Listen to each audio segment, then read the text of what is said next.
사실과 자유의 가치를 추구하는 이승만 TV의 시청자 여러분 안녕하십니까? 제가 살고 있는 강원도 어느 산골 마을에 펜션을 운영하는 어느 분이 있습니다. 저보다는 10년 이상 연상으로서 80대 중반입니다. 이분의 고향은 황해도이며 6.25 전쟁 당시 10대 소년으로서 가족과 함께 돛담배를 타고 인천으로 월남하였습니다.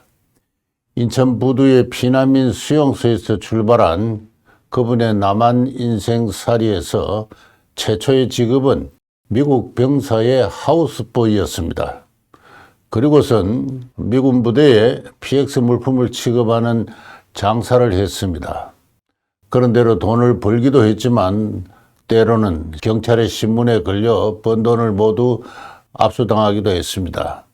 그렇게 한편으로는 장사를 하면서 다른 한편으로는 중학교, 고등학교를 다녔으며 결국 건국대학교를 졸업하였습니다.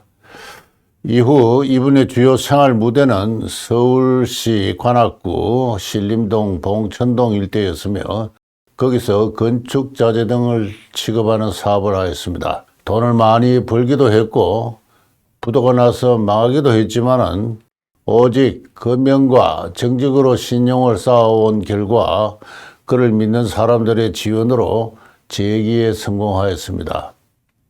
그러다가 지금부터 한 20년 전에 서울 살림을 청산하고 이곳 강원도 산골에 들어와 두 부부가 아들과 함께 펜션을 조성하여 경영하고 있습니다.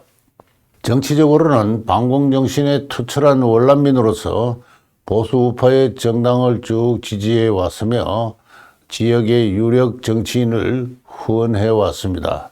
그분 아들과 함께 저희 이승만 TV를 시청하고 있으며 그런 인연으로 저의 적막한 산골 생활에 가끔 만나 이런저런 이야기를 나누고 합니다. 지난 일요일 오후에 그분을 만났습니다.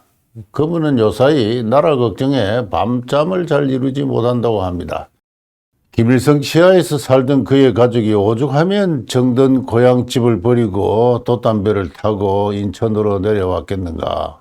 그런데 그 김일성을 존경하는 남한에 정신 나간 사람이 적지 않고 그들이 커다란 정치 세력을 형성하여 북한을 추종하고 있으니 이 나라의 장래가 심히 걱정스럽다는 겁니다. 그런데 그런 종북 좌파 세력은 그렇다 치더라도 왜 그에 맞서는 자유우파의 국힘당은 저렇게도 질이 멸렬한가? 다가오는 총선에서 패배라도 하면 이 나라는 백척간두의 위기에 선다. 그 점을 생각하면 밤에 잠을 잘 이루지 못하겠다는 것입니다. 그러면서 하시는 말씀이 인요한 위원장의 혁신위 활동도 좀 이상해 보인다. 혁신위원회가 발표한 몇 가지 혁신안을 보면은 국회의원의 정언을 감축하고 세비를 삭감하고 불체포 특권을 폐지하고 의원당 9명이나 되는 보좌진을 줄이고 하는 것 다 좋은 것이다. 그런데 이런 것들은 실은 장개표 선생이 얼마 전부터 국회의원 특권이 168가지나 된다고 하면서 그것을 폐지하자고 운동을 벌이면서 열거한 것들이 아닌가. 그때는 왜 조용히 있다가 선거에 지니까 이제야 혁신을 한다고 호들갑을 떠는가. 진작에 장기표 선생을 최고위원회 한 분으로 모시고 그분을 중심으로 당과 국회의 개혁을 추진했더라면 좋았지 않았겠는가. 장기표 선생에 대해서는 오래전 그분이 서울 동작구에서 국회의원으로 출마할 때부터 잘 알고 있는데 당초는 좌파라고 별로 좋아하지 않았는데 이제 와서 보니 누구보다도 진정한 애국자이다. 민주화 운동으로 감옥살이를 했지만 살림이 어려운데도 남들처럼 정부의 보상금을 받지 않으셨다. 나라를 위해 자신의 소신에 따라 행동했을 뿐인데 어찌 그런 행동으로 보상금을 받을 수 있겠는가라고 하셨다. 이런 분이 진정한 애국자가 아닌가. 이번에 이재명의 아들에 대해 몇 마디 말을 잘못했다고 벌금 1,000만 원을 선고받았는데 돈이 없으니 대신 실형을 살겠다고 한다. 그렇게 청빈한 분이 아닌가. 그런 분을 국힘당이 모시고 개혁을 추진했더라면 지금과 같이 지지율이 낮지도 않을 뿐더러 오히려 지지자를 결속하는 가운데 당이 더욱 굳건하게 발전하였을 것이다. 국힘당의 국회의원이나 지도부는 대개 판사검사 출신으로서 인생 이모작으로 정치를 하는 사람들이다. 그들이 과연 애국자인가? 그들이 장기표 승색만큼 헌신적으로 애국한 적이 있는가? 그들이 인생 이모작으로 정치를 하지만 무슨 포부로, 무슨 목적으로 정치를 하는가? 김기현이란 사람이 판사하다가 시장도 하고 국회의원도 해먹고 한 사람인데 그 사람이 길을 쓰고 당대표가 된 지 6개월이다. 나는 그 사이 그 사람이 당을 어떻게 개혁하겠다는 이야기를 한마디도 들은 적이 없다. 당 개혁에 대해 어떠한 포부도 없는 사람이 맨날 울상을 하면서 그 사람의 인상은 울상으로 보인다. 하루하루 바쁘게 정치한다고 이 모임 저 모임 다니는데 정말 식상하다. 선거에 지니까 뒤늦게 무슨 개혁을 하겠다고 인요한이란 사람을 모셔다가 그동안 당에서 내부 총질을 하던 젊은 정치가를 다시 모시겠다고 무작정 찾아갔다가 홀대만 당하고 돌아서는 꼴을 보니 참으로 속상하다. 국힘당의 지도부나 국회의원들은 과연 애국자인가? 국힘당은 왜 개혁을 못하는가? 펜션을 운영하는 그분이 저에게 털어놓은 이야기는 대강 이러한 내용이었습니다. 제가 오늘 역사비평의 제목을 국힘당은 왜 개혁을 못하는가로 잡은 것은 그분이 저에게 던진 질문이 바로 그것이기 때문에 그렇습니다. 그런 걱정과 한숨은 그분만의 것은 아닐 것입니다. 이승만 TV의 시청자 여러분도 대개 마찬가지 걱정과 한숨을 짓고 있으리라고 짐작됩니다. 어쨌든 이 나라 자유민주주의 정치 제도의 보루로서 국힘당은 왜 그렇게 무기력한가? 왜 스스로를 선진 형태의 정당으로 개혁해 가지 못하는 것일까? 그 이유는 무엇인가? 제가 머릿속에서 그리고 있는 선진 정당의 모습은 다음과 같은 것입니다. 우선 당원의 수가 유권자의 10 내지 15%까지는 확충되어야 합니다. 그래야 일반 국민의 여론이 당원의 공론으로 나아가 당의 정책으로 수렴되고 실현되는 경로가 실질적으로 마련될 수가 있습니다. 국힘당의 당원 수가 유권자의 10 내지 15%로 확충되면 경쟁하는 상대당도 같은 노력을 할 것이기 때문에 결과적으로 전 유권자의 20% 내지 30%가 정당의 당원으로서 활동하게 됩니다. 그들은 매월 소정의 당비를 납부하며 같은 지역구의 동료 당원끼리 정당이 제공하는 정보나 교육 기회를 공유하면서 정치 현안에 대해 활발히 토론을 벌이고 그 과정에서 공동의 과제나 해결책을 개발하며 나아가 그들 가운데 정직하고 유능한 사람을 그들의 대표자로 선발하게 됩니다. 저는 선진국의 정당은 대개 이러한 지역 단위의 정치 공동체를 기초 단위로 확보하고 있는 줄 알고 있습니다. 정당이 선진화하기 위해서는 다른 무엇보다도 이렇게 지역에 뿌리를 내린 풀뿌리 정치 공동체가 형성되어야 합니다.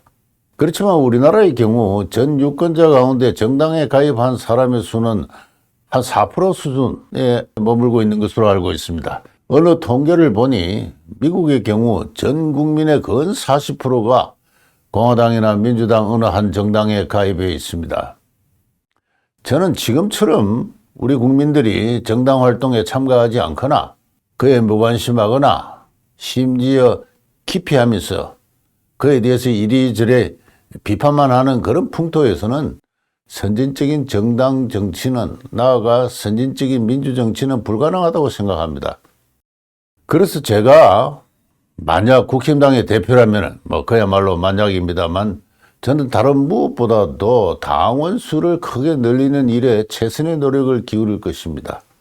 그리하여 만약 어느 지구당의 당원 수가 해당 지역 유권자의 10%를 초과하면은 그 지구당의 국회의원이나 지방자치단체장이나 지방의회 의원에 대한 공천권을 그 지구당의 자치에 맡기겠다고 곧 중앙당의 공천권을 포기하겠다고 그러한 공약을 걸겠습니다.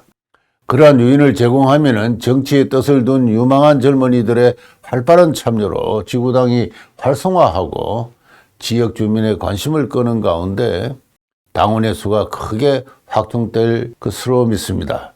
그렇게 한두 지구당이 공천권을 확보하면은 다른 지구당도 자극을 받아 당원 확충에 노력을 기울이게 되고 그런 가운데 이었고 중앙당의 공천 제도는 사라질 것입니다. 그 단계가 되어서야 선진 정당의 모습과 실질을 갖추었다고 할 수 있는 것입니다.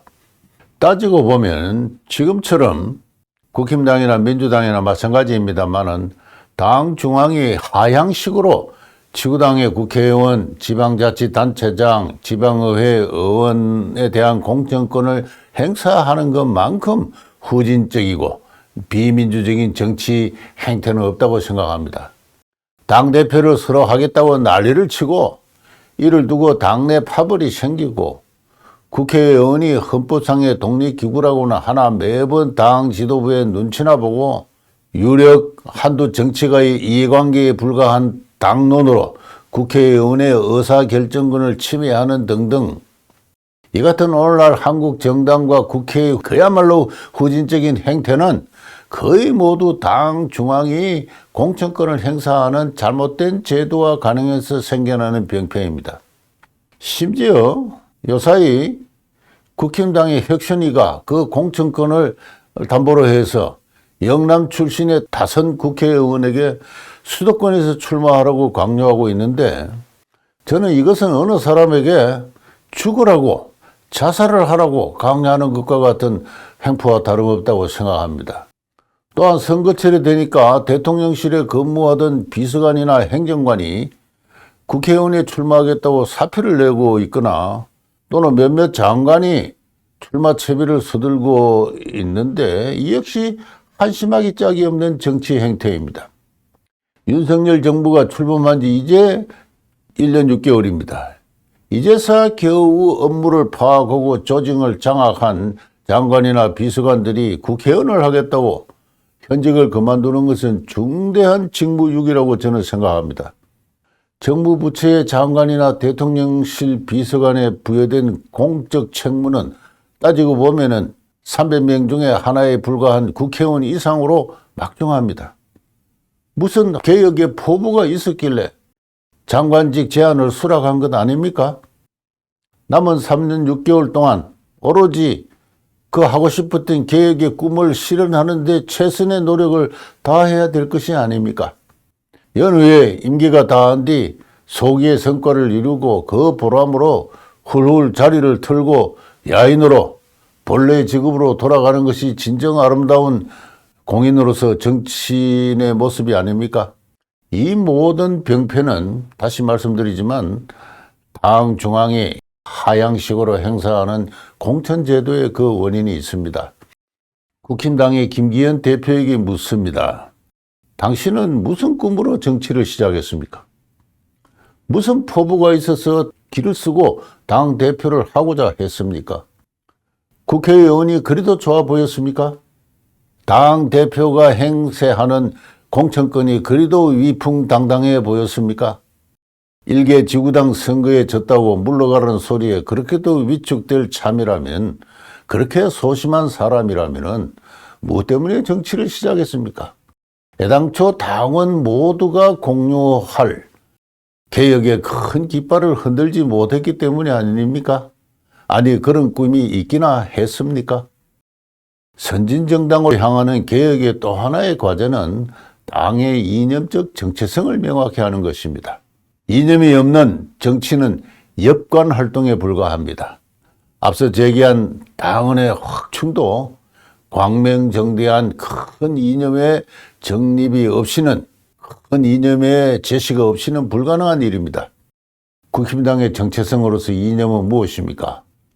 다름 아닌 자유이념이지요. 우리 헌법이 명시하는 자유민주의 기본 질서입니다.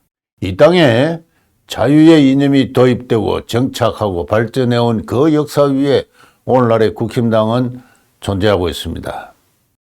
그럼에도 불구하고 국힘당의 이념적 정체와 그에 입각한 당의 역사는 명확하지 않습니다. 그렇기 때문에 국힘당은 그 이전에 한나라당이나 새누리당 등도 그러했습니다만 선거철만 되면 물을 만난 듯이 살아 움직이는 선거 중개 조직에 불과합니다. 선거 복덕방입니다. 국힘당의 말단 지방 조직은 없거나 죽어 있습니다.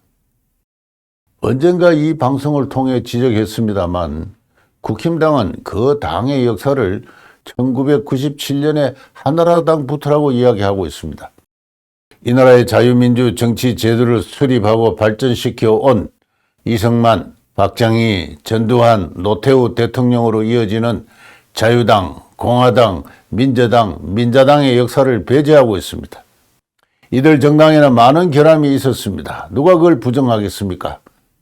그로 인해 크고 작은 정변이 반복되기도 했습니다.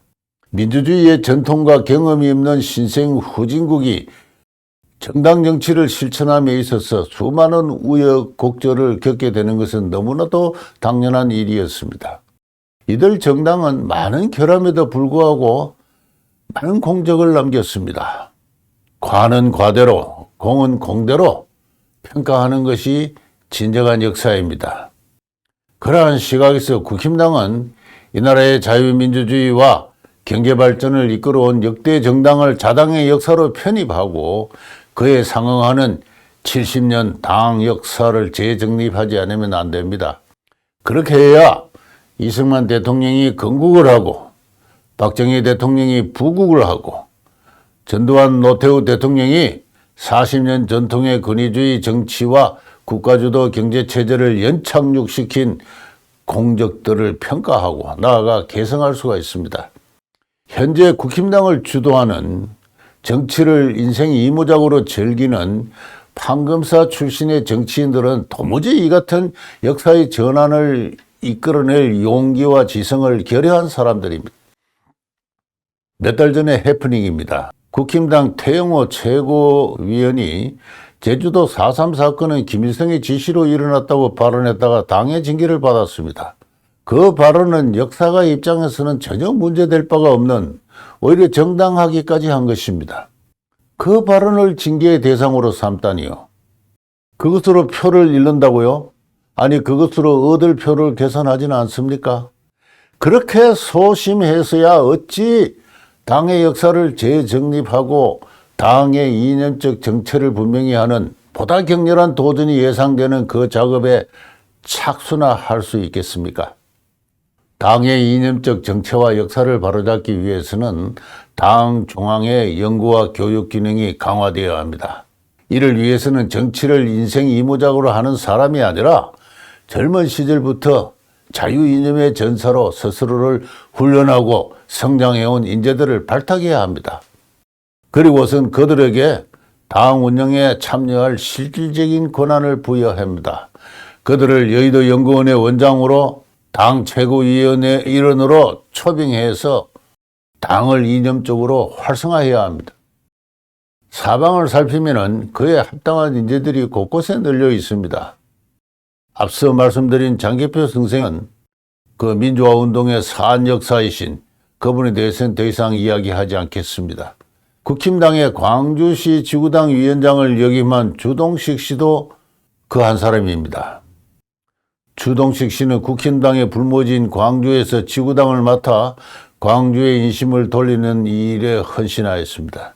지난 대선에서는 광주시의 개발과 관련해서 멋진 아이디어를 제공하여 윤 대통령 당선에 기여도 하였습니다.